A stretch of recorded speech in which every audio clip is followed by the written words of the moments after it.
มาสงขะมาสงขะมาสงพ่อแม่พี่น้องเฮาผู้ทำยินเฮาเขากูก็กูก้นค่ะมาสงขะ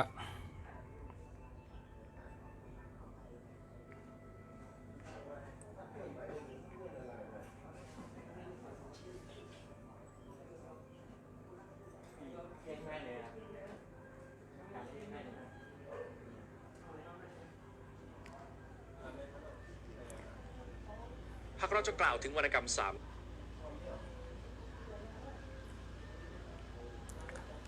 มาสงขะมาสงขะมาสงขะมาสงขะมาสงพ่อแม่พี่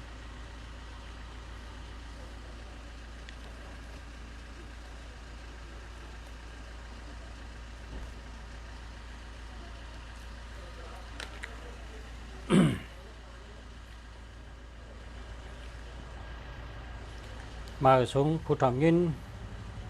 กูก็กูก้นค่ะเมื่อในวันที่เก่าเลินที่สองเหงเศร้าสองเพราะเป็นศาสนาพุทธพระเป็นเจ้าเพราะเป็นศาสนาพุทธพระเป็นเจ้าก็2เหง5ปาก65 2เหง5ปาก652เหง5ปาก65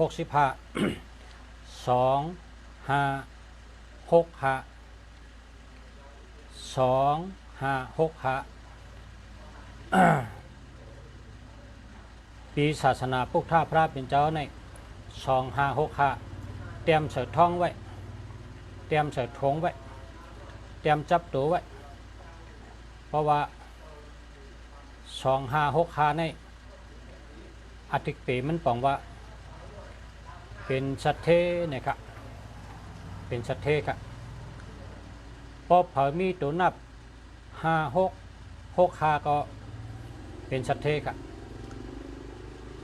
พอเผามีตัวนับ5 6 6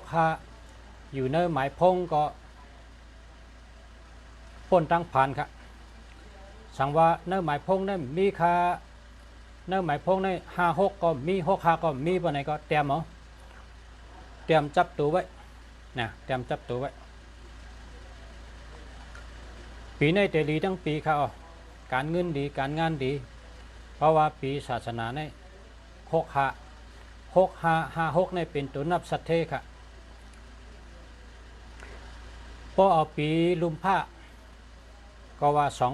22ในเป็นปีที่ตัวนับได้หลีเต้ๆค่ะ22เนี่ยตั้งหักก็หลีการเงินก็หลีเมตตาก็หลีค่ะ22เนี่ย22ปกป้องกันเป็นตัว4การค้าขายหลีค่ะการค้าขายก็เตหลีการเงินการงานหลีค่ะเพราะว่า22เนี่ยค่ะนะในเป็นอาทิตย์เปลองตัวนับในปี2เหง22ในปี2เหง5ปาก65ปีในค่ะบอกว่าปีในเตลีกุมเบลค่ะนะปีในเตลีกุมเบลไตเขาก็เตลีไตเขาก็เตลีในการนาในเตลีจะก็วางเป็นปีเสือในเป็นเจ้าวันเจ้าเมืองนะเสือในเป็นเจ้าวันเจ้าเมืองเสือในมีปรามีอำนาจ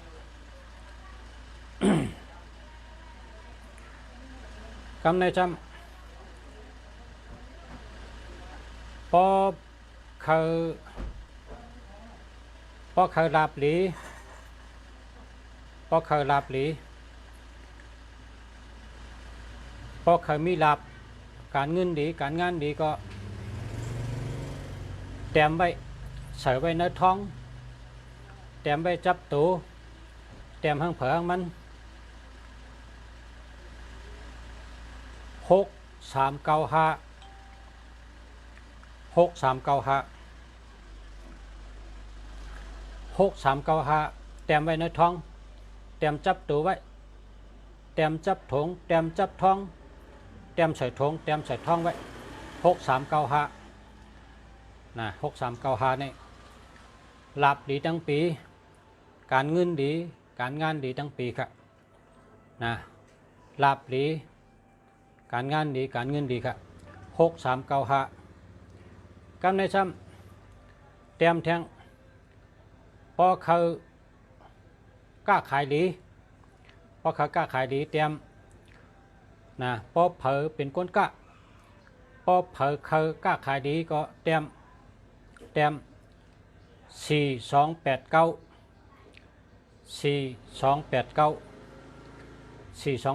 แต้มจับตัวไว้แต้มจับถงแต้มจับท้องแต้มเสนอถงแต้มเสนอท้องแต้มจับตัวไว้ในปีนี้กำในซ้ำพอเขาปิญญาภายปิญญาลีงานดีปิญญาลีภายช้อนปิญญาตั้งหูตั้งหมอลีเพราะเขาลักแหลมหรือเก่าตั้งหูนำหรือเก่าปิญญาตัวต้นนำหรือเก่าก็แต้มแทง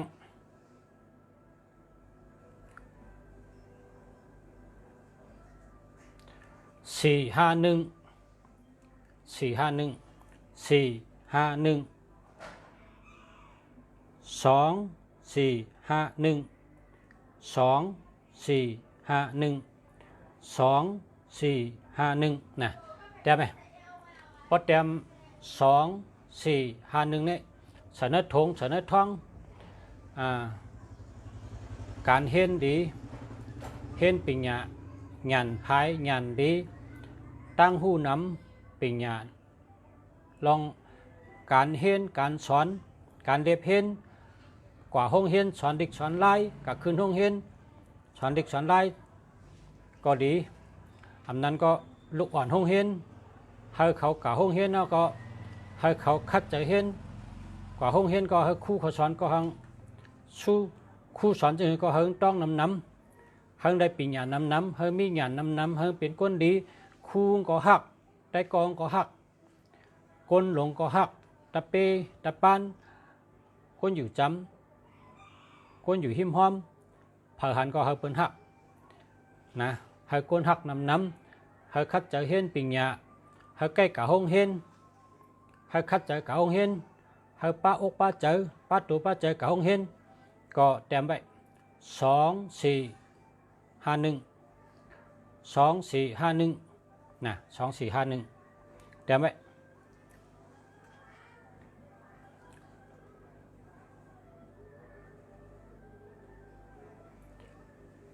กำในเพราะเขาเป็นสัตเทหลงเพราะใครเป็นสัตเทหลงเพราะใครเป็นสัตเทเงินนำคำนำ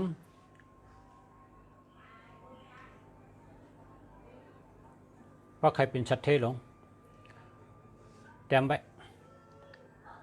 7895 นะ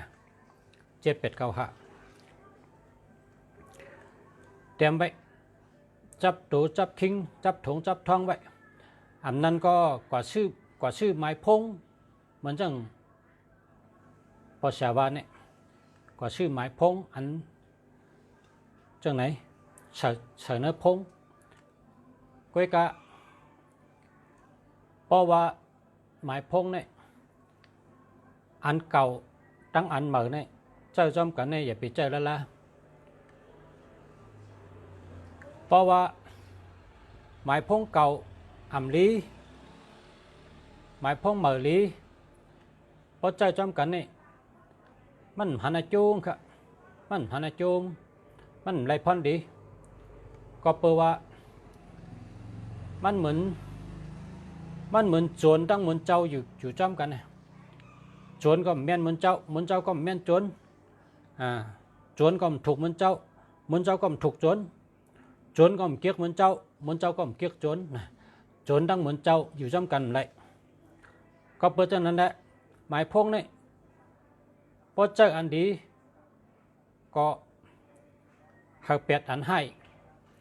เพราะอันเก่านั้นเป็นอันให้ก็เปียดเหอย่าไปเจอเก็บไว้ก็มไรเก็บไว้ก็มไรแล้วล่ะก็ว่าพอเก็บไว้ก็มันตึกอยู่จำเฮาหรือไรเปียดแทงกะไกลๆเอาก็ทึมตกน้ำไปเถอะอย่าไปไว้ที่เฮินแล้วล่ะคำพองว่าขัดใจมา30 ปีขัดใจมา30 ปีเพิ่นฮู้จักนำนะข้ามจังแรกเพราะว่าจังนั้นแหละมันอยู่ที่เจอคนเฮานี่พอเจอมันย่อมแรกได้มันเด็บไรขามบดอยู่เหมือนนั้นเหมือนเก่าก็กะพอกวนอันย่อมแรกพอเกี่ยวแหลกข้าเฮิงขึ้นเยอะข้าเฮิงมากมีข้าเฮิงดีเสียนตอนเสียเก่านะพอเขาข้าเฮิงดีได้เขาเจอมา30 ปีเขาก็เปลี่ยนเลยเจอมา30 ปีเขาก็เปลี่ยนเลยก็แปลว่าพอเขาเปลี่ยนแล้วเขาก็ตีตั้งอันใหม่เปิ้นก็ตีเจออันใหม่เปิ้นก็ตีปันแห้งอันใหม่ อันเมื่อได้จอยเขาอันเมื่อได้ปันพรดีเขาจะได้เป็นสัตเทเหลือเก่ามักมีเหลือเก่าแคมชาเหลือเก่าอยู่ดีกินหวานดูแคมชาเจอแคมชามังกรลีมังกรเมียดเขาจะได้อันดีๆเข้ามาในจัดปานเขาพอเขาขะยอมหลักไหลก้นเลยนะหรือไล่หลักไหลอำจังเฮ็ดอันว่านั้นมันใจเมียวมันใจกล้ามก้นกะเพราะมันจังเฮ็ดในแต่มันใจกล้ามก้นมันเป็นมันใจก้นโตงเป็นก้นใจมันจีก้นอำจังเฮ็ดอันว่านั้นมันจังเฮ็ดกูเมียวจังเฮ็ดกูเมียวมันตีเฮ็ดเนี่ยเฮ็ดมันอยู่ที่ใจเขาไงมันจังเฮ็ดอันว่านั้นมันใจกล้ามก้นค่ะโตงเป็นก้นใจมันใจก้นอำจังเฮ็ดเนี่ยเป็นดีวะมันตื่นจังเฮ็ดกูเมียวมันจังเฮ็ดกูเมียวพอเขาใครเฮ็ดในเฮ็ดอะไรกูเมียวพอเขาใครแหลกลายเขาแหลกลายอะไรกูเมียวนะมันอยู่ที่ใจเขานั่นน่ะ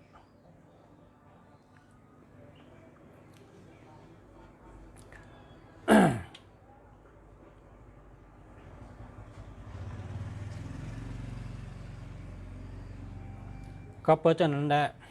ในปีนี้เป็นปีหลีเต้ๆปีก็เป็นปีเสือเป็นปีหลีตัวนับกับพระลุมพระกำผาใน2 เหง22ในเป็นตัวลีนะลีทั้ง2 ตัว2ในการเงินดีการงานดีตั้งหักดีเมตตาดีการกล้าการขายดีนะ22ในนะกำในห้ำพอมาด้วยปีศาสนาพุทธพระเป็นเจ้าห้ำศาสนา2 เหง5 ปาก65ปีศาสนาซ้ำลีเต้ๆนะเปิ้นใครกูก็6556เนี่ยเพราะเผอมี6556ในปนตั้งผ่านวะเพราะเผอมี6556ในปนตั้งผ่านเพราะฉะนั้นก็ปีในดีนะปีในนะปีในดีนะปีอังกฤษก็ดีปีศาสนาก็ดีเพราะว่าไต้เขาจำต้องเตลีนวางเต้มันอยู่ที่เจอไต้เขานะไต้เขาเจอเขาต้องเตมอเลียกไล่นะพอหมอเลียกไล่ก็เกี่ยวตั้งแต่ในการได้เกี่ยวทวนเอาไต้เขาดูเลียกไล่อันนำดีก็อย่าไปเฮ็ดแทงอย่าไปสืบเฮ็ดมันมีพันดีก็มันมีอาจูเพราะมันมีพันดีอย่าไปสืบเฮ็ดเลิกเฮ็ดอันมีพันดีมันเลิกเฮ็ดอันไรอาจูมันอาจูมือในมือพุกอาจูมือเหลียวอาจูมือหนาอาจูแต่ตัวเฮาอาจูแต่ลูกหลานเฮาวันมือหนาเฮาหลวนจังนั้น ปองหลีปอมีอาจูก็คัดใจสืบเพชรปอมันหลีปอมันมีอาจูhợpเป็ดกำเดียว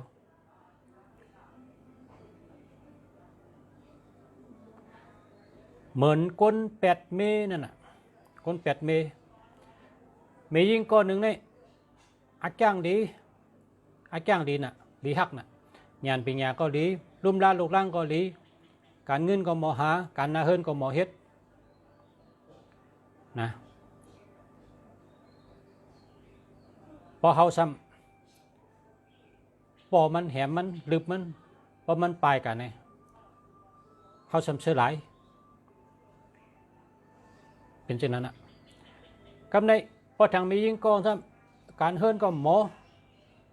เฮ็ดนาเฮิรนก็เป็นหาเงินก็เป็นกับสืบเปิ้นก็เป็นอาจ้างก็มลีตั้งยามก็มลีอันลีมีพอเขาซ้ำเยื่อนเฉยอยู่ต่อก้นจนนั้นได้เขาติดตุกขะกว่าข้าวยาวกว่าเยอะ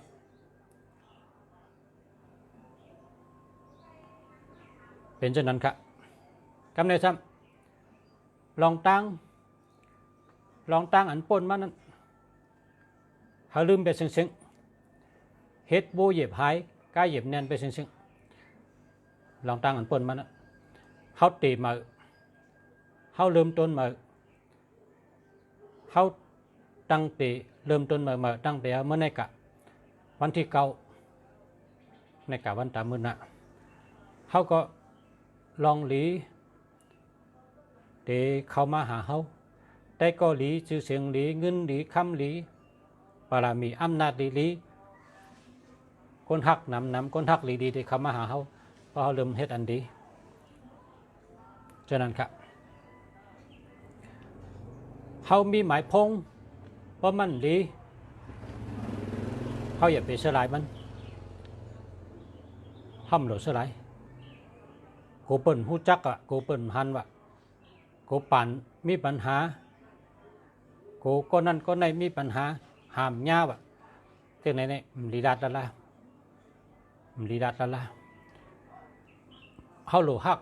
เพราะว่าเขาหลูหักจัดปานเขาหลูหักตูเขาหลูหักมันมือน่ะเพราะว่าเขาในเดี๋ยวได้เจอตัวคิงอันนี้เดี๋ยวได้เจอหางพังอันนี้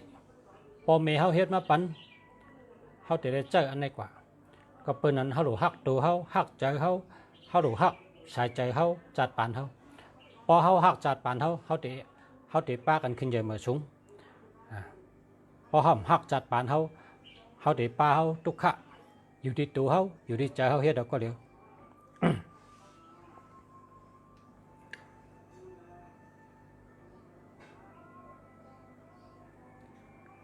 กำในแทงข้อที่สองในว่าพี่น้องไต้เขาและตั้งพี่น้องเมืองไทยพี่น้องไทยก็เป็นไต้พี่น้องไต้ก็เป็นไทยเป็นพี่น้องกันหักกันก็กะพี่น้องไทยเนี่ยพอวันอาทิตย์นะพอวันอาทิตย์เปิ้นว่าเป็นวันนาเฮิรนเนี่ยว่าพี่น้องไทยเนี่ยนะพอวันอาทิตย์เนี่ยเป็นวันนาเฮิรนเนี่ยว่าพอวันอาทิตย์เนี่ยเปิ้นอำพิษกันอำหม้อกัน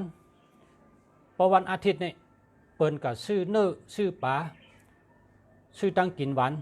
มานั่งกินจู้กันครับพอวันอาทิตย์เนี่ยวันอาทิตย์เนี่ยเปิ้นว่าเป็นวันนาเฮิรนวันนาเฮิรนมนวันเฮาฮักกันเนี่ยว่าวันอาทิตย์เนี่ยในพี่น้องไทยเขาเฮ็ดจังนั้นนะพี่น้องไทยเขาก็บ่ขยิงก็ยิงไทยแต่ได้ขึ้นใหญ่มาสูงมาหนังไทยพอวันอาทิตย์เป็นวันนาเฮิรนเป็นวันฮักกันเป็นวันพร้อมกันเป็นวันอยู่จู้กันเขาก็ซื้อเนื้อซื้อปลาซื้อตั้งกินหวานมากินจู้กันในวันอาทิตย์ในเปิ้นฮ้องว่าวันอาทิตย์เป็นวันนาเฮิรนวันอาทิตย์เป็นวันฮักกันวันอาทิตย์เป็นวันพร้อมกันเป็นวันอยู่จู้กันวันอาทิตย์นะพี่น้องไทยเบิ่งกันแทง ข้อหนึ่งเมื่อไกลเนี่ยวันอาทิตย์เนาะกำเลยซ้ำแทงคองซ้ำให้อื่นเนี่ยพี่น้องไทยเนี่ยซ้ำพี่น้องไทยเนี่ยพอเป็นวันเกิดเจ้าเก่าและพอเป็นวันศีลกำนำเขากินเนื้อกินปลากำนำในเขาเฮ็ดนั้น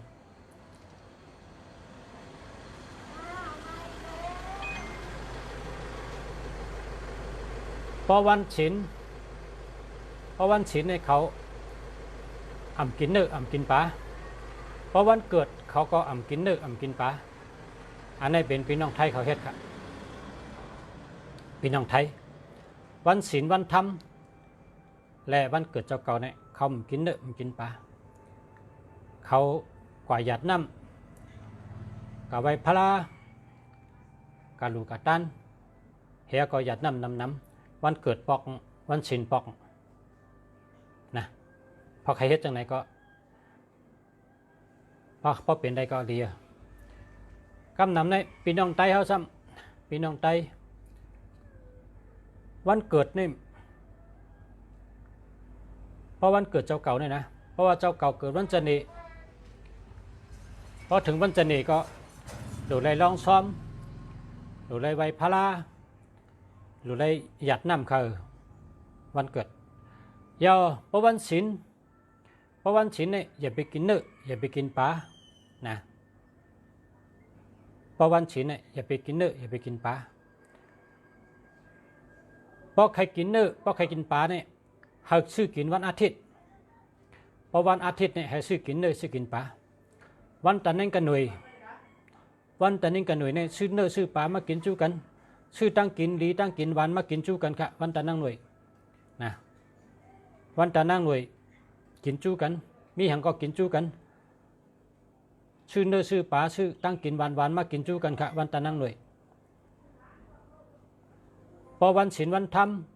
พอวันเกิดเฮาใบพลาเฮาลองซ้อมเฮาจ้างเฮ็ดตั้งดีเฮ็ดแล้วหยัดน้ำอันนี้เปิ้นเฮ็ดจังได๋พอเป็นไรกะพอเป็นไร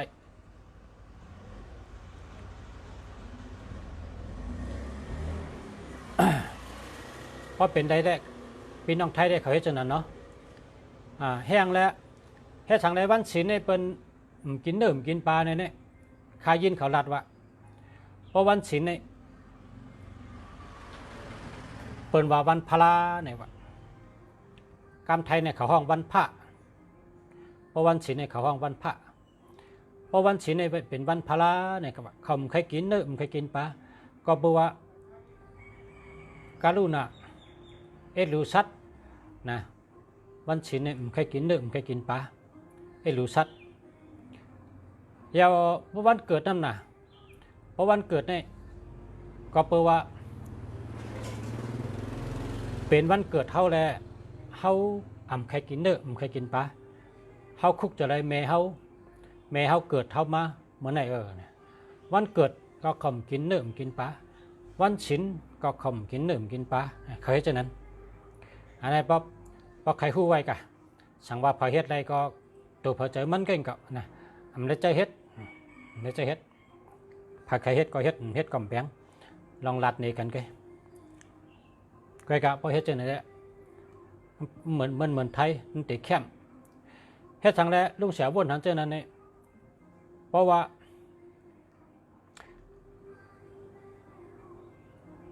ผีอันอยู่ที่เมืองนิกปานเนี่ยผีอันอยู่ที่เมืองนิกปานเพราะวันศีลเนี่ยเขามาเมืองกลครับเพราะวันศีลเนี่ยเขามาเมืองกลป้อมใจวันศีลเนี่ยเขาก็อยู่เมืองนิกปานอันอยู่ในเมืองกลเนี่ยเป็นตะเป้เขาเป็นตะเป้ตะปานเขาอยู่ไว้ยอพอเป็นวันศีลเนี่ยเขาลูกเมืองนิกปานให้มาเมืองกลเขาแล้วมาเอาจารางกลว่าพาราแห้งลายๆเนี่ยเขามาเอาจารางกลเป็นเช่นนั้นเขากำขนาดย้อนข้างกำขนาดอะไรครับอ้าว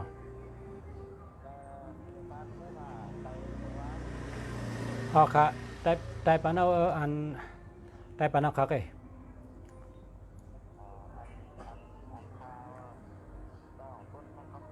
ใช่ค่ะได้2จุดก่อนกลางใดก็ได้กลางค่ำก็ได้กลางใด3ต้นกลางค่ำ3ต้นเป็น6ต้นนั่นน่ะนะ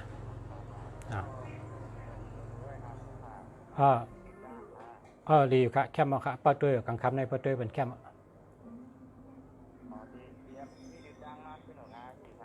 อ๋อค่ะไว้แต่เต้นหอมให้สุดต้องเอานะแต่เต้นหอมให้สุดต้องเอานะมันจะแต่เต้นหอมแต่เต้นหอมให้สุดต้องเอานะ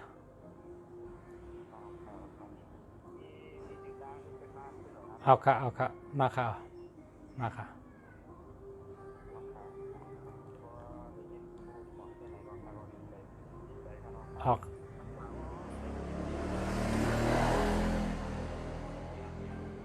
เอาค่ะ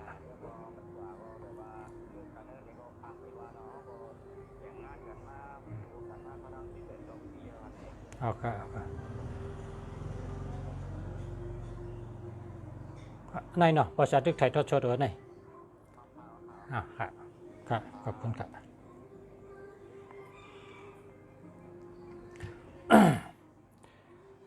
พอวันศีลเป็นห้องว่าวันพลานะครับคอมกินเด้อคนเมืองไทยกำนำกะเจอคำพ้องได้กินหรือไงกะยาวก็เจ้าเวยสุวรรณเวยชะสุวรรณะเจ้าท้าวเวสสุวรรณอันวันนั้นเปิ้นอยู่เมืองนิปานพอถึงวันศีลเองลงมาเมืองกลครับพอถึงวันศีลเองลงมาเมืองกลพอวันผิดเหลือนรับเหลือนมนมาเมืองกลมาเมื่อวันผิดนั่นครับ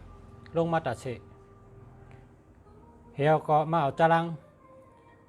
อันเก็บจรังเปิดทาจำเป็นตะเป้งอันเพียนอยู่ในเมืองกลนะครับ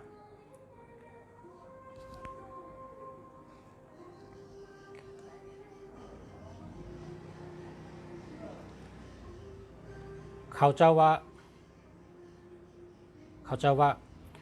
พอกินเนื้อกินปลาเนี่ยพอกินวันอาทิตย์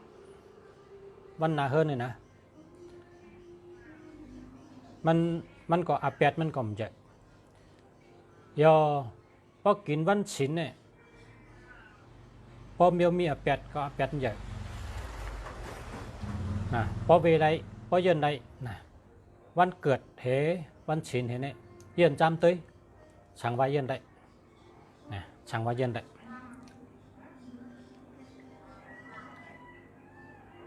ก็ติหันอาจูเย้าก็สืบข้อที่3ลองที่3เนี่ยลองจะประเงินจะประคำเจ้ากู้เวละเจ้าเวชุวันเจ้าเวชวันท้าวเวสสุวรรณเนี่ยนะคำขนาดเอาละค่ะ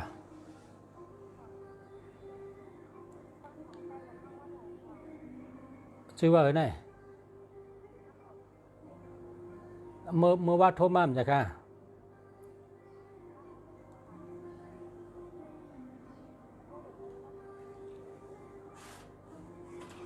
คำนะภาษาจำไม่คำภาษาทึกไทยทอดสดอยู่ลัดจือมา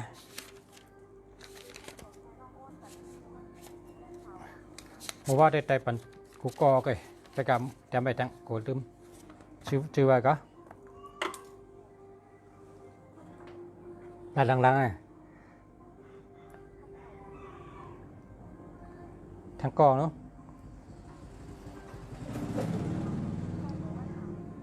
แต่เต้นลองหัง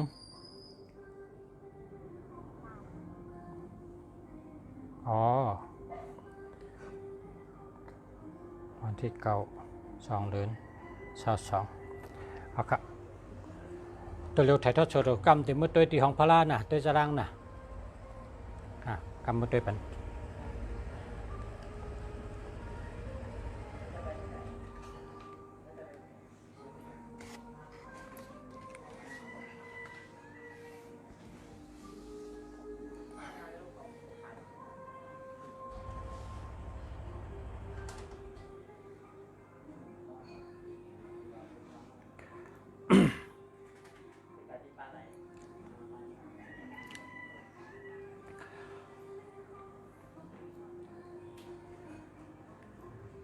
ลองเจ้ากู้เวลาในพอเผอมีตั้งหยับผึดพอเผอมีตั้งหยับผึดเฮาเอาหมอกนิ้นชี1 ดวงก็ได้นะหมอกนิ้นชีนะเอาหมอกนิ้นชี1 ดวงก็ได้อันนั้นก็7 ลงอันนั้นก็9 ลงหมอกนิ้นชีเนี่ยนะเอามาไว้เจ้ากู้เวลา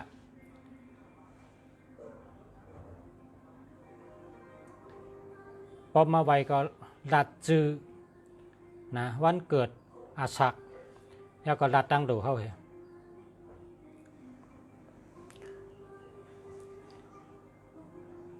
พอชูเจ้าใครไรสังก็ชูเจ้าเตย้อนไรกูเมียวเพราะว่าดูไรเงินดีเปิ้นในก็นั่นติมาปันชูเพราะว่าข้าเขาตกการเนอตัวเหลียวให้ข้ามีการเฮ็ดใช้กำข้าในก็รายการกำเหลียว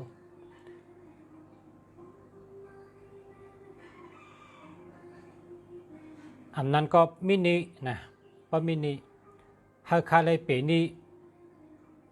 นะเขาตั้งปีเนี่ยให้ข้าได้ปีนี้มันหมดค่ะในก็เลยย้อนเลยอันนี้ที่เมืองไทยเนี่ยเพราะใครกับไว้กว่าที่จ้อง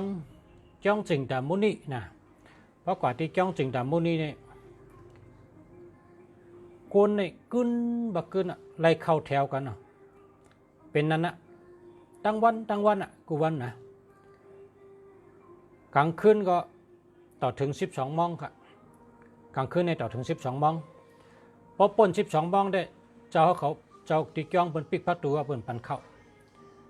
เดี๋ยวพอตั้งแต่กลางนั้นเจ้า5 โมงพอเปิดพักตัวในก้นในเข้าเตรียมให้นั้นตั้งวันค่ะแล้วก็ต่อถึงกลางวันก็เตรียม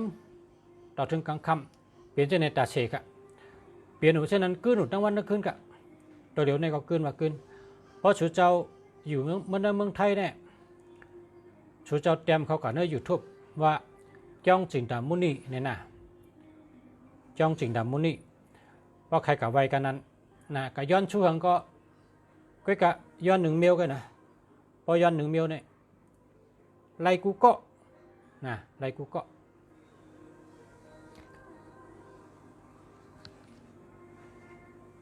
กำในช่ำกำใบช่ำเตช้อนกำใบแต่เลยว่ากำใบมัน7 กำอันนั้นก็9 กำนะ7 กำก็ได้9 กำก็ได้แต่เลยว่ากำใบเนี่ยค่ะนะกำใบว่าจะไหนครับนะโมตัสสะภะคะวะโตอะระหะโตสัมมาสัมพุทธัสสะนะโมตัสสะภะคะวะโตอะระหะโตสัมมาสัมพุทธัสสะนะโมตัสสะภะคะวะโตอะระหะโตสัมมาสัมพุทธัสสะอิติปิโสภะคะวายามะลาจาโนเต้าเวชสุวรรณโนมาลานัมสุขัมอาหัมสุกัตโตนะโมพุทธายะตาเวชสุวรรณโนจตุมหาราชิกายักขะพันตาพัดปุริโตเวชะพุชะปุกธรรมอรหัม ปุกทอตาเวชสุวรรณโนนะโมพุทธายะสาธุสาธุสาธุวานะโมตัสสะสามกัมนะนะโมตัสสะสามกัมยาวก็ว่าอิติปิโสภะคะวายามะลาจาโนตาเวชสุวรรณโนมาลนัมสุขัมอะหัมสุกโตนะโมพุทธายะตาเวชสุวรรณโน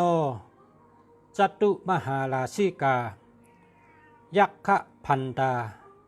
พัดปุริโตเวสสะพุสะปุกธรรมอรหัมปุกโทตาเวชสุวรรณโนนะโมพุทธายะสาธุสาธุสาธุอิติปิโสภะคะวายามะลาจาโนตาเวชสุวรรณโนมาลนัมสุขัมอะหัมสุกโตนะโมพุทธายะตาเวชสุวรรณโนจตุมหาราชิกายักขะพันดาพัดปุริโตเวสสะพุสะปุกธรรมอรหัมปุกโทตาเวชสุวรรณโนนะโมพุทธายะสาธุสาธุสาธุว่าจังไหน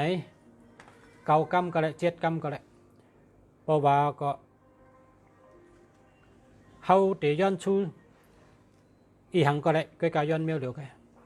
เหมือนจังว่าข้าจือลุงเสียเมืองลีเกิดวันแก่สัปเตอาศัก60อยู่ที่หมายเฮิน15เส้นตั้งในปอกในหวานในเบียงในเมืองในคำมาไว้เจ้าเฮาขามีตั้งโลเมียวในขาออนะกะหลัดเมียวเหลียวกันเฮียก็ย้อนชั่วว่าแค่นต่อเจ้าเฮาจอยขาเสกำขาเพราะขายอ่องเย้าเพราะขาไรเย้าขาเตกะลองซ้อมเพราะขาลองซ้อมขาเตหยัดนำบรรเจ้าเฮาหน้าวันไหนก็เลยเพราะว่าเป็นก้นหยุ่มดีกินหวานนะเพราะเป็นก้นหยุ่มดีกินหวานว่าโปยอกะขาหายเย้าขาเตปล่อยปลาปันเจ้าเฮานะปล่อยปลาปันเก้าตัวหน้าไหนก็เลย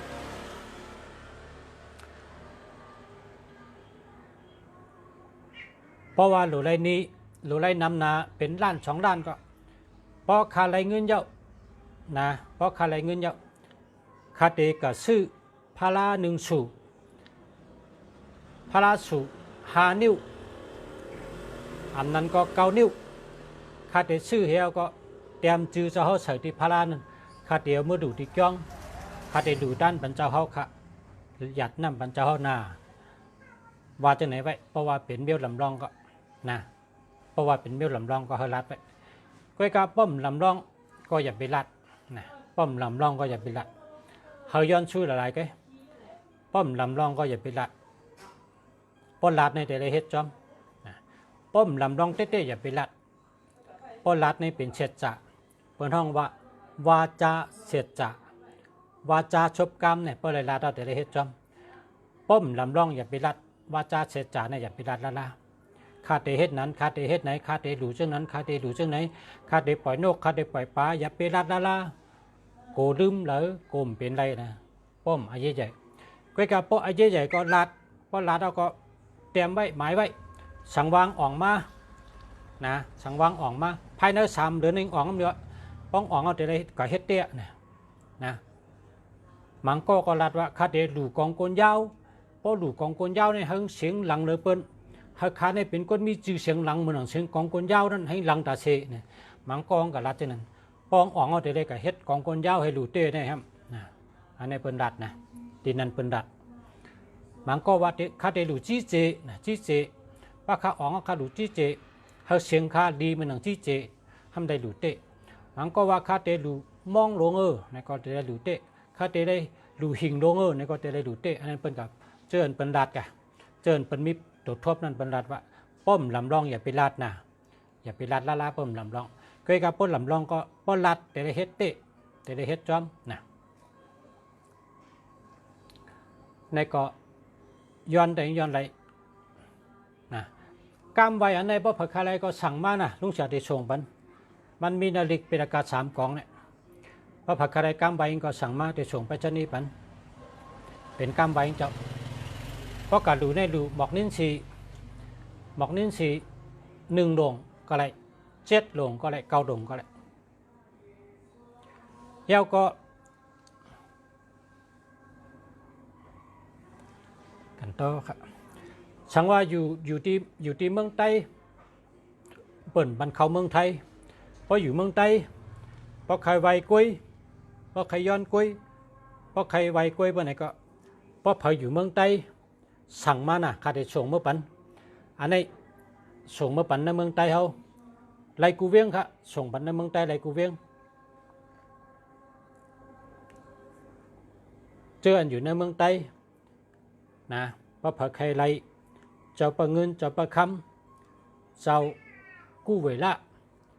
เจ้ากู้เวละเจ้าทาวเวชสุวรรณอยู่เมืองนิกปานค่ะเจ้าเนี่ยเพราะว่าผักอะไรอยู่เมืองใต้เขาใครไวใครย้อนชูไหนก็สั่งมานะข้าได้ส่งเมื่อปันนะส่งไรกูเวียงค่ะในเมืองใต้เขาส่งไรกูเวียงค่ะนะครับนะสั่งว่าอยู่ที่เฮือนเนี่ยไรกว่าค่าจ้องสิ่งต่างมุนี่เนี่ยคำไรกาค่ะข้าตีไว้ที่เฮือนเนี่ยไหนก็ไรเอาเจ้าเขาเนี่ยตั้มไว้เหนือคงเหนือคงจะปล่อยเนี่ยนะแล้วก็กะหาหมอนี่สีมาดูเจ้าเขาเนี่ยอยู่นาตั้งห้องลุมพระเป็นห้องว่ากำพเนี่ยมันมี4 กุนวะกำพาเนี่ยมี4 กุนเจ้าเขาเนี่ยอยู่ตั้งห้องเพราะว่าเท่าก็ตั้มเหนือเพิ่นนะเขาเป็นก้นไว้เนี่ยเขาจะได้ไหวนากับตั้งห้องก็ว่าเจ้าเขาเนี่ยอยู่ตั้งห้องนะอยู่ตั้งห้องเขาจะได้ไหวเขาจะได้พอไหวพอเขาตั้มเหนือเพิ่นนาเฮิรนเขาเนี่ยเขาจะได้ไหวกับตั้งห้องเหตุก็ย้อนชั่วในเป็นน้องไหวย้อนชูสังก็ไรนะเพราะว่าเจ้าป้าในนี่เพราะว่าก้นเกิดลูกเหมือนี่โกลูกอ่อนให้กลางคืนเนี่ยเป็นก็ปูจาเมื่อวันที่เฮิรนลูกอ่อนห้องให้กลางคืนนะนอนรับดีอยู่ดีปีชันใหญ่มากง่ายดีๆครับเพราะก้นเกิดลูกเหมือให้ปูจากปูจ่อเมื่อวันที่เฮิรนค่ะนะเพราะก้นเกิดลูกเหมือในลูกกูก็ลูกอ่อนห้องให้กะนะเอาไว้ที่เฮิรนดีจ้ะย่อพอเป็นก้นเหตุการณ์เนื้อถือเนื้อคือแทบต้นไม่ใหญ่ต้นไม่หลวงกูผีเนี่ยก็เป็นเอา2 จับตัวกะมันได้กูครับเพียดว่าพี่ว่ามันได้กูเพื่อว่ามันได้กูนะย่อพอเป็นก้นสละกูไปย่อกะออกล้านกูเป็นเฮ็ดหาเมียวเนี่ยพอเอาใน2ไว้ก็สละนี่ก็มันได้กูครับอัตตัดไปย่อกะเนี่ยมันได้กูนะสังว่าเป็นก้นโยโย่กูเป็นเฮ็ดอัตตัดเฉยกูเป็นนิกนามกูเป็นเฮ็ดอัตตัดเฉยก็2ไว้ครับตื้นได้กูครับอัตตัดตื้นแหละนะเพราะฉลาก็นั้นเฮ็ดกองกับเข้าตรงขึ้นแกนะเพราะว่านี่เป็นคุณคำผีนะเฮ็ดอัตตัดตื้นแหละเพราะ2เอาก็รัดเพศดีนะแล้วก็พอเป็นก้นอันก้นกินจังเปิ้ลป่าเหี่ยวก้นปัดป่าเหี่ยวเพียวป่าเหี่ยวก้นเอาตายก้นแทบเข้าก้นจะนี่ก้นอันกินจังเอาตายก้นจะนี่เปิ้นก็เอาหอยคอไว้พอเอาหอยคอไว้ก็กาวตายก้นก็ไม่โกผีก็ไม่โกเพิงผีเพียนก็ไม่โกเพราะว่ามันไม่ห่างไรครับนะ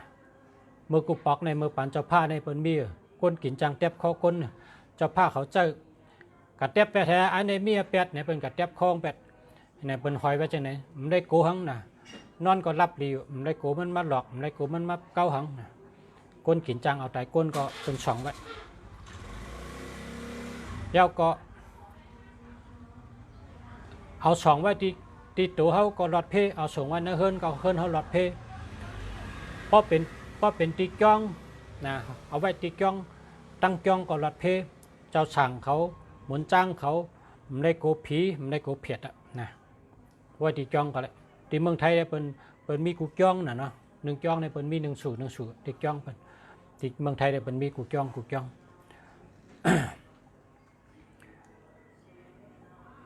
ไว้ตีจ้องเกาหลีไว้ตีเฮิรนเกาหลีสองจับตัวเกาหลีนะมันเป็นโคสองอันดีเต๊ะๆนะอันดีเต๊ะๆเพราะรัฐมันเป็นเจ้าเป้าผีเป้าศาสนาฮาเฮงนะครับว่ามันเป็นผีเป้าศาสนาฮาเฮงศาสนาพระเป็นเจ้าเนี่ยเขาเจ้าเนี่ยเป็นผีเป้าเนี่ยเพราะว่าผีเป้าศาสนาฮาเฮงเนี่ยป้าเขาเจ้านะป้าเขาเจ้าก็เพราะฉะนั้นแหละมันดีนะโกกายเอาดีนะสองแววก็ดีนะแล้วก็พอเขาตีไว้เจ้าท้าวเวสสุวรรณเนี่ยพอเขาตีไว้เนี่ยนะที่หนึ่งเนี่ยเขาตีไว้พระเป็นเจ้าตั้งออกาซาไว้พระเป็นเจ้าพอไว้พระเป็นเจ้าเนี่ยขำชินหาให้พอขำชินหาก็รถอิติปิโชให้วยกุสูเห็นนะยัดน้ำให้เย้าก็มือรถแทงกระถาผ้าหุงนะกระถาผ้าหุงอ่องแปดเปิงพอรถอ่องแปดเปิงเอาเมื่อรถกระถาพระเช้าแปดนะกระถาพระเช้าแปดกระถาชินาปัญชอนอันนั้นกระถาชินาปัญชอนรถอันนั้นพอรถชินาปัญชอนยาวเนี่ยจังก้อยมือรถกำใบเจ้าท้าวเวสสุวรรณนะเห็นนั่นนะขั้นตอนล็อกลายมันปักเปิงมันปุนตาเตหังหานาโจนะ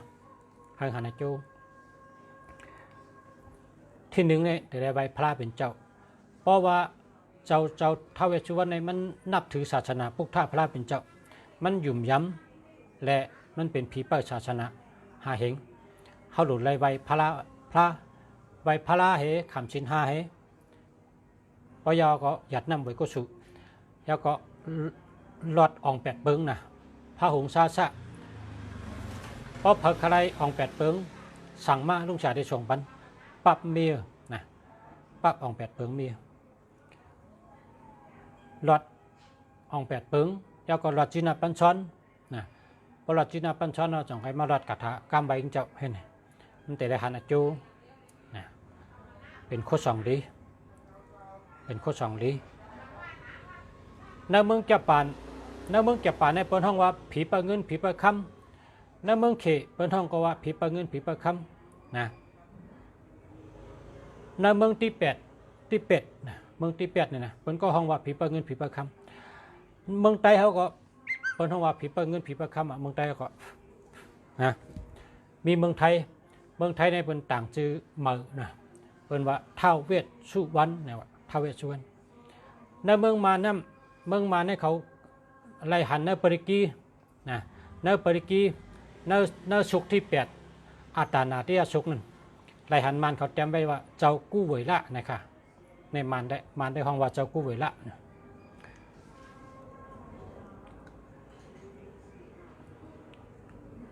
มันอันนี้ได้เมืองในเมืองมันห้องเหมือนกันนะห้องเหมือนกัน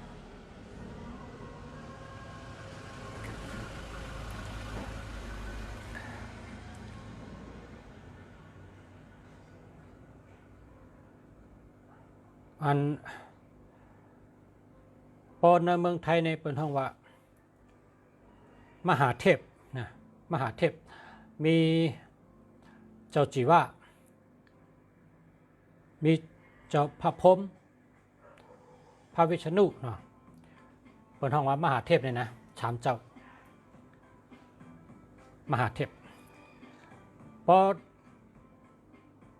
อตีเนอร์ลิงมันเนี่ยมันได้หันนะมันได้หันเพราะว่าอันห้องจื้อก็เหมือนกันนะอันห้องจื้อก็เหมือนกันแล้วก็หางมันก็ที่หันไหลหันในเมืองไทยกันที่ในเมืองมันเนี่ยมันได้หัน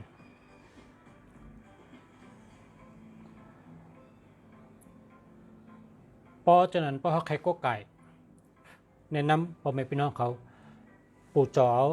ในเมืองไทยในมือนะปูจอของในเมืองไทยในมือเพราะว่าในเมืองไทยในเขาเฮ็ดแคมป์เขาเฮ็ดเต้ๆว่าเป็นมนต์เจ้าดงเขาหลายจ้องจู้กันเฮียก็เขาเฮ็ดเขาหล่อเป็นต้องพอหล่อย่าเนี่ยเปิ้นขึ้นวันประดิษฐ์นะวันประดิษฐ์เข้มเปิ้นคัดพยาจะมัดถงสายชิ้นเนี่ยถงไม้เนี่ยเฮียก็ผิดปังเจ้าหลายกันหลายจ้องมาสวดมนต์เนาะมาสวดมนต์ยาวเนี่ยเฮียก็เปิ้นปังเจ้าชาอันเป็นเจ้าชาเต้ๆวานั่นเจ้าชามันมีเป็นเจ้าน่ะเป็นเจ้าอันลังไผ่กระถาไผ่เฮ็ดโคซองจังเปิ้นก็ผิดปังเจ้าปานนั้นมาแพทย์น้ำมูลเปิ้นพอแพทย์น้ำมูลเนี่ยอันฮ้อก็ฮ้ออันแพทย์ก็แพทย์ สังฆาเจ้าเขาเฮ็ดจังนั้น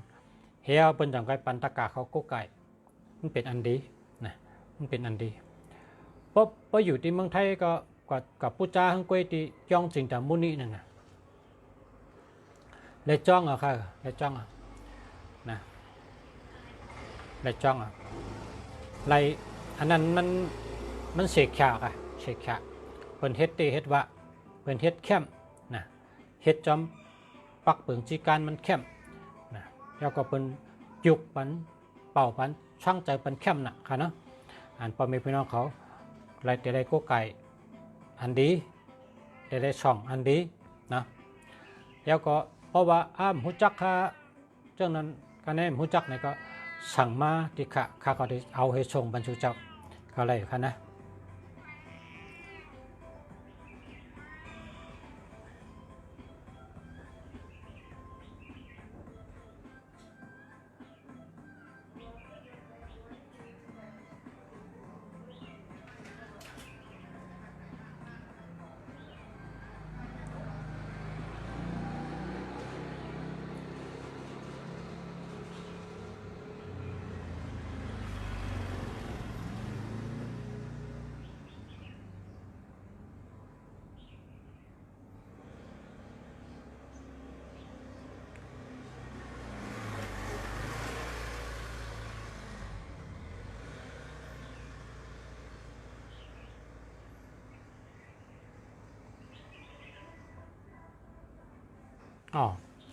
ข้าอ่านข้อความ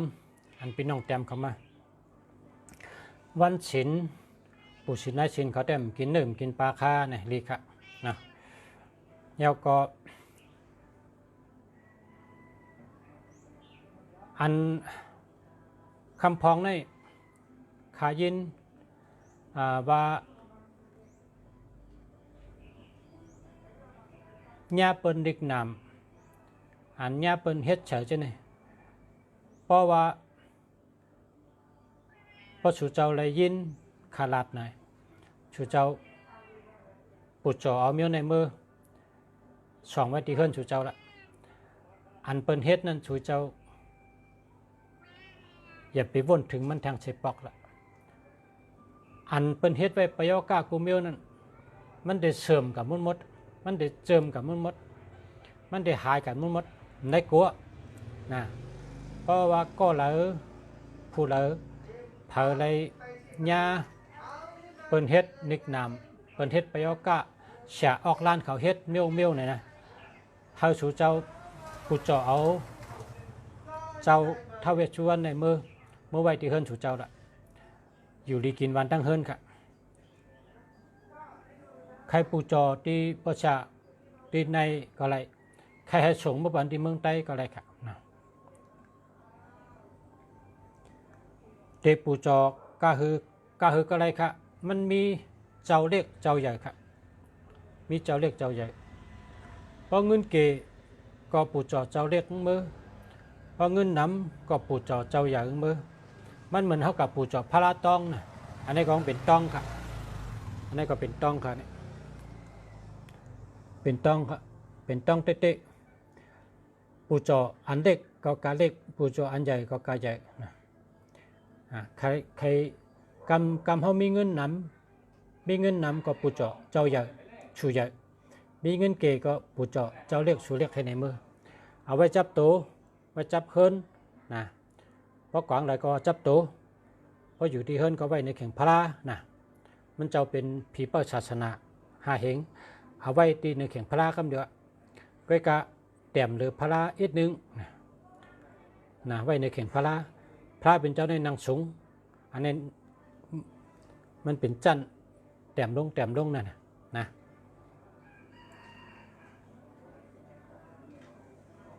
ปูจ่อไว้เป็นของดีครับในการนาในอำไรกัวอันเป็นว่าเปิ้นดิกน้ำเฮาอันว่านั้นสู่จอมไรกัวเฮาสู่เจ้าถ่อมยินข้าลาดให้ก็สู่เจ้าปูจ่อเมื่อไว้ที่เฮิรนสู่เจ้าละนะเพราะว่าปูจ่อไว้น้ำปนไหน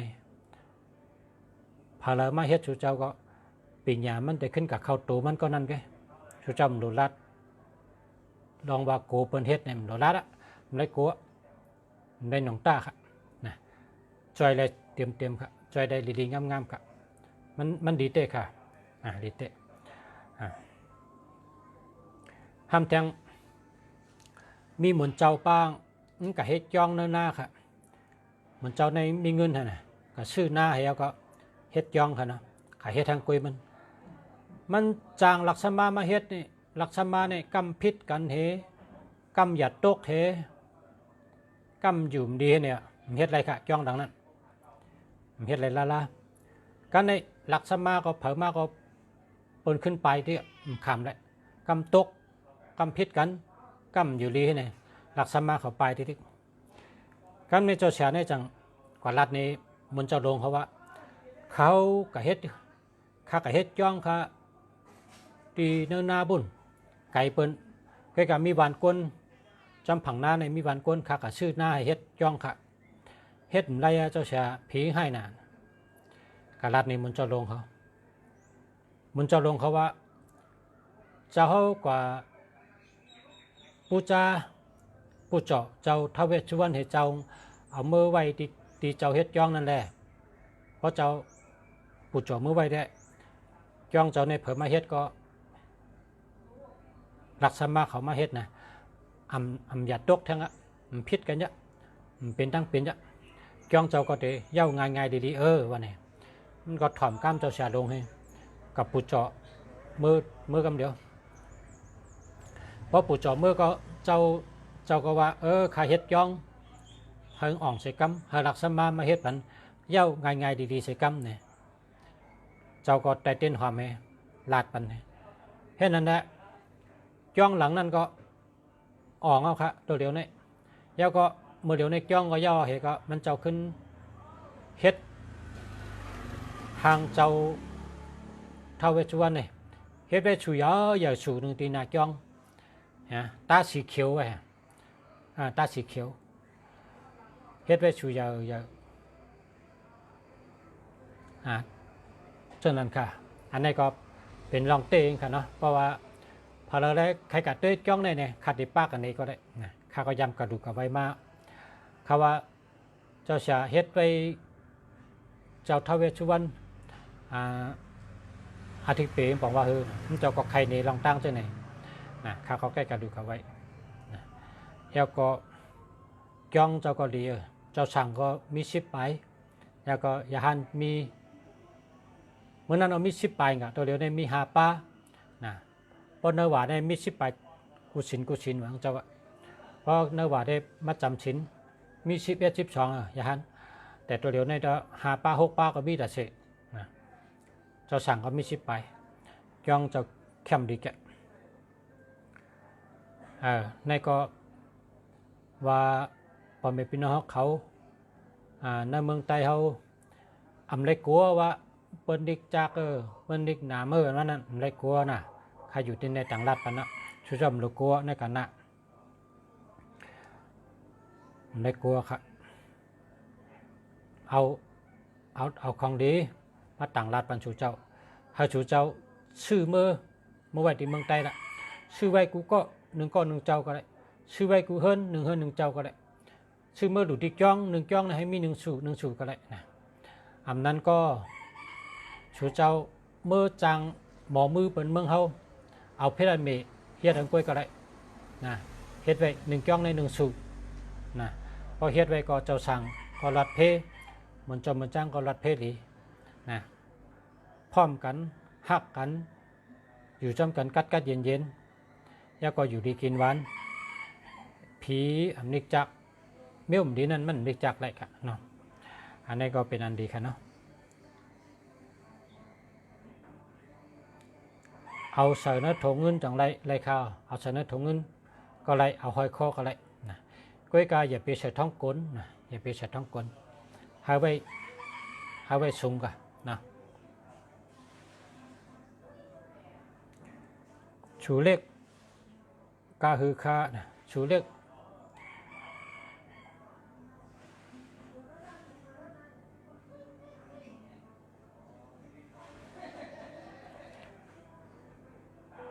ชูเล็กอัน700ก็มีนะ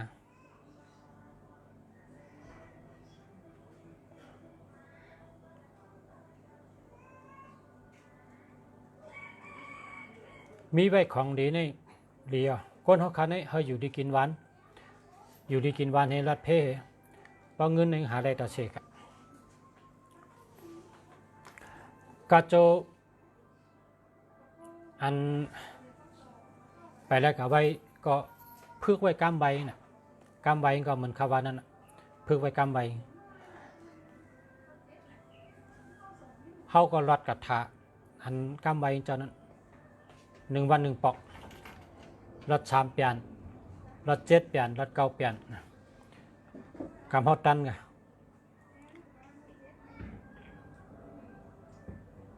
เพราะว่าพอเขามีโคตร2ดีนะอันจึงลูกอ่อนให้กลางคืนเด้อเจ้าเนี่ยพอเขามีไม่ในกว่าได้คำให้นอนห้องให้พอหลวนนอนนะอูนะพอหลวนนอนนะอูเปิ้นก็เอาไว้เอาคอยไว้ที่อูว่ะหลวนนอนตกเจอนะนอนห้องให้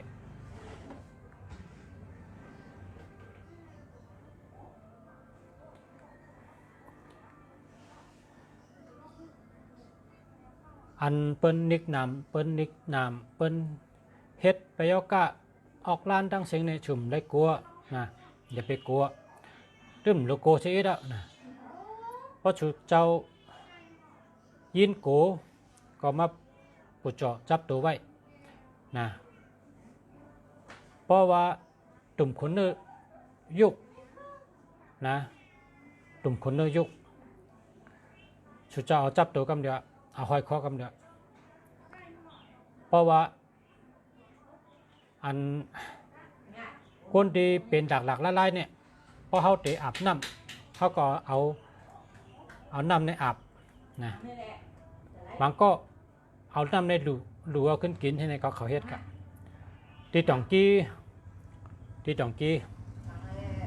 มีคนเป็นกองเป็นหึงหนามันเป็นอันคนในวันนั้นได้เขาว่ามันยะอันเป็นเฮ็ดเฉอเนี่ยว่าเช่นนั้นแต่ประชาคมเลยว่าเป็นเฮ็ดเฉอเขาลาทั้งกล้วยเขาไปประชาก็ว่ายามาลาเตียเนี่ยเขาว่าสลากระยินเขาเนี่ยเขากว่าจู้ยากุเตียแล้วก็เชี่ยงว่าเขากว่าเชี่ยงตองกี้เชี่ยงราเชี่ยวเขากว่าช่องเตีย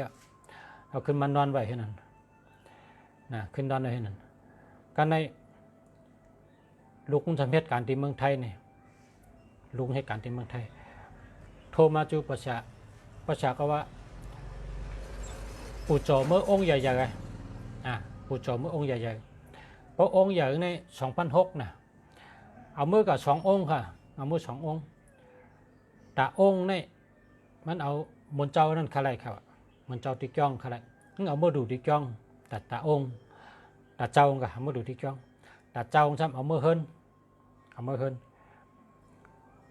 เนี่ยก็นอนมือวันที่1ได้นอนรับดีกำเร็วคนเปลี่ยนแล้วกว่าตักเสียงนั่นรับดีน่ะเป็นคำว่าแห้งเมื่อในมันตักเสียงละนะ เปิดด้วยกันเนี่ยเป็นไรมาโคสองดีนะเขาก็เอาน้ำลูกให้ก๊อกน้ำดีๆเนี่ยนะแล้วก็ไว้ที่เข่งแพ้เขาก็แต่เต้นให้ชุดต้องเอาก็ในมันตื่นมาพอตื่นมาในเขาก็คัดใจเอาน้ำนั่นปอนมันอ่ะน้ำมันลูกก๊อกนั่นเอาปอนมันเอากินกับอะไรครึ่ง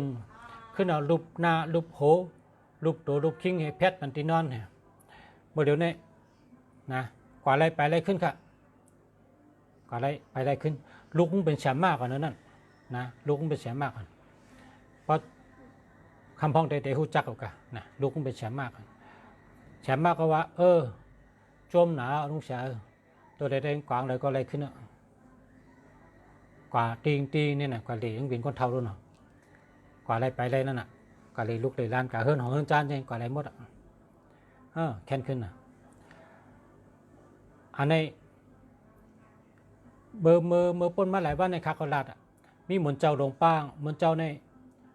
ตัวมันเจ้าลงกันเดียวกันนะอันนี้ก็พออยู่เป็นยอกกะเป็นทำหัวพออยู่เป็นอ่ะเธอลุงเสียตอกไปต่างเป็นว่าลุงเสียว่าเจ้าอยู่ในศีล227 ข้อเจ้าเมียดหนายาวพระก็เจ้าไว้กุวันตัวเจ้าก็อยู่ในศาสนาติดตอกให้ห่างไปต่างนี่เป็นปุณตะก้นนุ่งโคสองแขนเขาก็เจ้าเนี่ยวันนั้นจะหันตุ่มหันกำหูบทูเวนเป็นทางหัวลุงเสียป้มตอกก็จอยเขาเลยเนี่ยว่ามันก็เจ้าก็รัดนี่ว่าเป็นเจ้าไหนยาวกาเนี่ยนะเป็นเจ้าไหนกันในพี่น้องจะมีกรุงเทพเนี่ยมันก็รัดพี่น้องว่าเมื่อเฮิรนุ่งเสียเหี่ยวก็เมื่อมาดูเอาที่เฮิรนุ่งเสียเนี่ยยาวก็กอดขี่เครื่องบินเนี่ยเมื่อกับเมืองใต้ต่างเครื่องบินเมื่อค่ะเอาขี่เครื่องบินเมื่อถึงเนี่ยเจ้าเสียก็ช็อตอะไรกันนะเมื่อเดี๋ยวนี้เจ้าเสียลงในหายเอา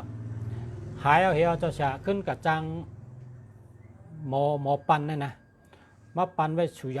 ใหญ่ตีวังจองค่ะปันเอาค่ะยังไถ่หุ้มส่งมาให้ลุงเสียด้วยอยู่นะให้ลุงเสียนี่เขาเฮ็ดไว้ในวังจองเขาในวะเขาเฮ็ดในวังจองเขาทำไงแต่อันเป็นต้องนั่นแหละมันจ่อไว้ที่ข้างที่นอนมันน่ะไว้ในลูกนอนกันเดี๋ยวอันที่เป็นต้องแต่ว่าอันที่เป็นลิ้นนี่แหละเฮ็ดในวังจองอยู่ดีนำนะ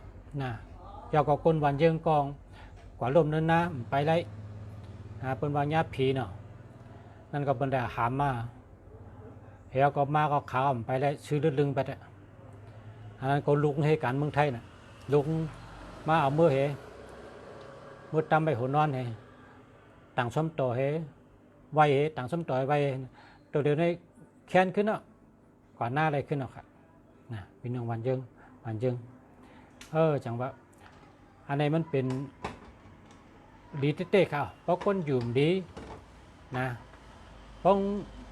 ถึกช็อตกันสังวังเป็นผีก็ได้ช็อตได้เตี้ยๆเพราะเป็นผีเนี่ยนะใกล้ๆพวกเป็นบทเป็นเบนในเขาจะเหมือนจังหวะเนาะอันนี้ก็เป็นนันเจิญเขาว่าญาผีญาเปิ้นเฮ็ดแบบจะได้แก่ได้ดีๆนะมาหายได้ดีๆครับเพราะว่าเจ้าท้าวเวสสุวรรณนี่เพราะชูเจ้าอยู่เมืองไทยชูเจ้าเขาก็ได้ยูทูบกับทำเต้เรียบเห็นเต้ละชูเจ้าได้หันลองนำกัดมันเจ้าพรดีมันเจ้าอาโจมันเจ้าน้ำน่ะลาดเนมเชียงแหละนะ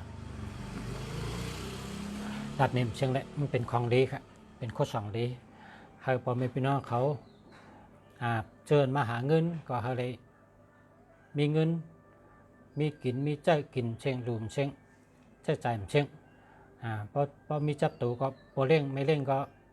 ให้เป็นจ่ายเงินเป็นเท่าเนี่ยนะพอเขาอยู่เมืองใต้เฮ็ดสวนเฮ็ดนาเขาก็ไว้ดีเฮิรนเขาพอกะถึงกะคือเขาก็จับตัวกะเอาห้อยคอกะเอาใส่ธงกะจ้ำเขากวางเลยก็กะจับตัวเขาอันในพอในเมืองไทยได้เป็นอยู่มาน่ะอยู่แต่เมื่อมึนเส้นก่อนในศึกปืนก็แต่เมื่อผักเตอ เปิดห้องว่าแล้วก็กะเดี๋ยวมือปันสุขโขทัยเนี่ยว่ะสุขโขทัยเดี๋ยวมือนั่นอ่ะเป็นยืมยำมานะปันสุขโขทัยปุ่นหึงเนี่ยนะครับเดี๋ยวมือมึนซึ่งก่อนอ่ะพี่น้องไทยเนี่ยอันเท่าคาเนี่ยตั้งหลังคาตีในเข่งในเขาก็ตั้งส้มต่อกูวันกันเนี่ยในก็เจ้าในค่ะในเป็นองค์ใหญ่ค่ะนี่องค์ใหญ่แล้วก็ตั้งในก็มีนี่ครับนี่อันนี้องค์ใหญ่เจ้าใหญ่เนาะเจ้าใหญ่ชูใหญ่เป็นห้องว่าองค์ใหญ่อันเฮาพอมีพี่น้องเขาชื่ออะไรก็ได้หาที่ใดก็ได้นะให้เป็นต้องนะให้เป็นต้องยอก็จอยชูเจ้าไล่ลีเตะให้เป็นต้องนะ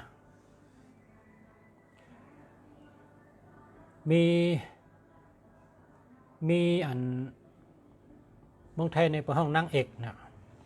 นางเอกโปรแกรมมาในบนว่ายุกสินมินตมี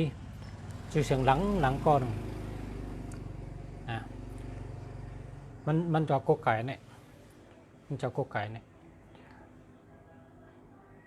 มันได้ดีได้เป็นได้หมักได้มีมาเนี่ยอันนั้นก็ออกข่าวค่ะก็เผยแค่กัดด้วยก็เข้ากับเนื้อ YouTube แฮกกัดด้วยค่ะนะว่ามันเจ้าอะไรกับย้อนชูแทนอะไรกันได้งานมาแล้วก็ถดต่อถึงจำปาอะไรหมักอะไรมีนั่นก็เป็นปืนไว้ค่ะนะในก็มัดต่างรัดข้อ2ดีปันปอไม่พี่น้องเขานะเขาว่า1ก็หู้1อัน1ก็หัน1รองสั่งว่าหันมันได้เป็นพันธุ์ที่เขาเนี่ยก็เขาเอามาอุบกันนะก่อนวัชนาป้าและเลยช่องเลยก็ไก่นะก็ซ้ำเลยดีเตะเนี่ยก็สืบอุบกันแท้งสืบใครในกันแท้งมันหลีเอาหลีแท้งขึ้นใหญ่เอาขึ้นใหญ่แท้งครับเพราะว่าเขามาหันเปิ้นนั้นเปิ้นขึ้นใหญ่เขาในซ้ำไรมาไรหู้ไรหันเขาซ้ำหรือไรลัดในกันฮะเปิ้นเฮ็ดไหนได้เปิ้นขึ้นใหญ่เปิ้นเฮ็ดไหนได้เปิ้นได้ดีเนี่ยพอเขาหู้พอเขาหันอันดีอันเตะมันเป็นดองดีเนี่ยก็เขาหลุดสืบใครในกันเขาเลยหู้หันกว่าตั้งหน้าแล้วก็เขาเลยช่องกันนะเขาเลยมีไว้กันเป็นดองดีค่ะค่ะจากกุเมืองดีก็ย้อนตรงตักผมมีพี่น้องกันในกันนะวันนี้ย้อนให้ผู้ทำมีน้องเขากูเจ้าย้อนให้อยู่ดีกินหวานเหตุการณ์ขึ้นใหญ่มาสูงมีเงินมีคำกินเชียงใจอ่ำเชียงใส่กำย้อนให้ผมมีพี่น้องผู้ทำมีน้องเขาอยู่ดีมีเงินห่างดีเกิกปืนกูคนใส่กำค่ะมาสงค่ะ